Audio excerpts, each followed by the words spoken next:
Bonjour à tous, bienvenue sur la chaîne Help. Donc aujourd'hui, je suis chez un ami commerçant qui a une box Bouygues Télécom. Donc je me suis dit, vu que c'est la seule que j'ai pas en vidéo, je lui ai demandé si je pouvais faire une petite vidéo chez lui. Il m'a dit bah bien sûr. Donc je suis là. Donc je vais vous montrer comment vous connecter tout simplement avec votre PC à votre box Bouygues Télécom pour pouvoir voir qui se connecte sur votre réseau, pour pouvoir bloquer certaines personnes, pour pouvoir faire des tests de débit. Il y a vraiment une multitude de choses qu'on peut faire via sa box. Donc, autant savoir comment se connecter dessus. Donc là, nous sommes devant la petite box Bouygues. Donc déjà, le papier qui est au-dessus avec le QR code, c'est sur ce morceau de papier-là que vous aurez votre clé Wi-Fi. Donc là, je vous la montre pas puisque bon, c'est la clé Wi-Fi du monsieur. Mais pour pouvoir vous connecter directement en Wi-Fi, on vous demande la clé Wi-Fi qui se trouve bien entendu dessus.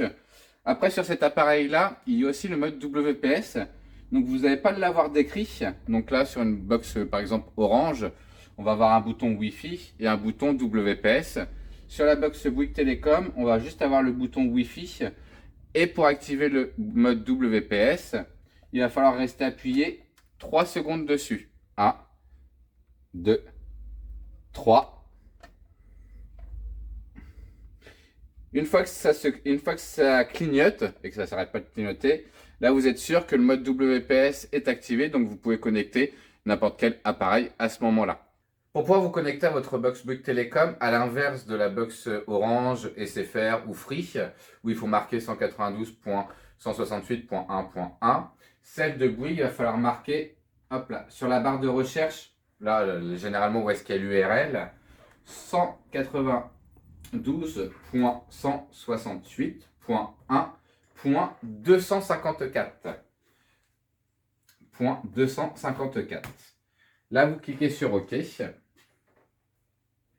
Et vous arrivez directement à votre box Bouygues Télécom. Donc, si c'est votre première connexion, vous allez devoir créer un mot de passe. Et ils vont vous demander un mot de passe, forcément. Ça va être les 8 premiers chiffres ou lettres de votre box, de votre clé Wi-Fi. En fait, vous marquez les 8 premiers chiffres, vous aurez votre connexion et après là, vous allez devoir marquer un mot de passe. Donc voilà, c'est assez simple à faire, il faut juste suivre. Donc, prérequis, il faut forcément que votre PC soit connecté en Wi-Fi ou en Ethernet sur votre box. Sinon, vous ne pouvez pas rentrer en connexion sur votre box. Donc là, comme on peut voir, vous avez votre adresse IP. Donc là, je ne la montre pas puisque forcément, c'est l'adresse IP de monsieur. On peut voir qu'il est en VDSL et qu'il a un débit de 62 mégabits par seconde, ce qui est plutôt pas mal pour un VDSL. C'est pas mal. Donc là, vous avez tout ce qui est administration de la B-Box, le contrôle d'accès. Vous avez tout ce qui peut être connecté ou tout ce qui a pu se connecter à la box. Donc là, vu que c'est une box d'un bureau de tabac, il peut avoir plus ou moins des connexions dessus.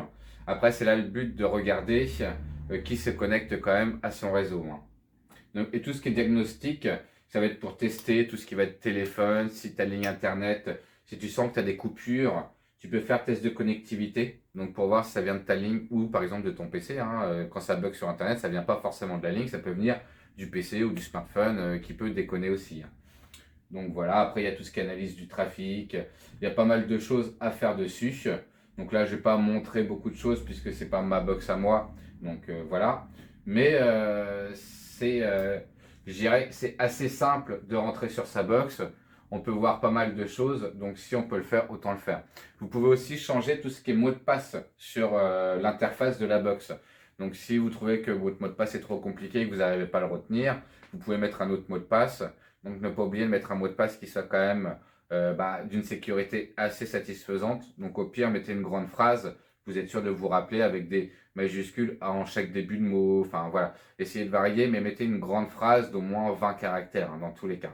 Cette petite vidéo t'a été utile et t'a permis de rentrer en connexion avec ta box. Je t'invite à mettre un petit like, un petit commentaire et pourquoi pas à t'abonner. À plus tard.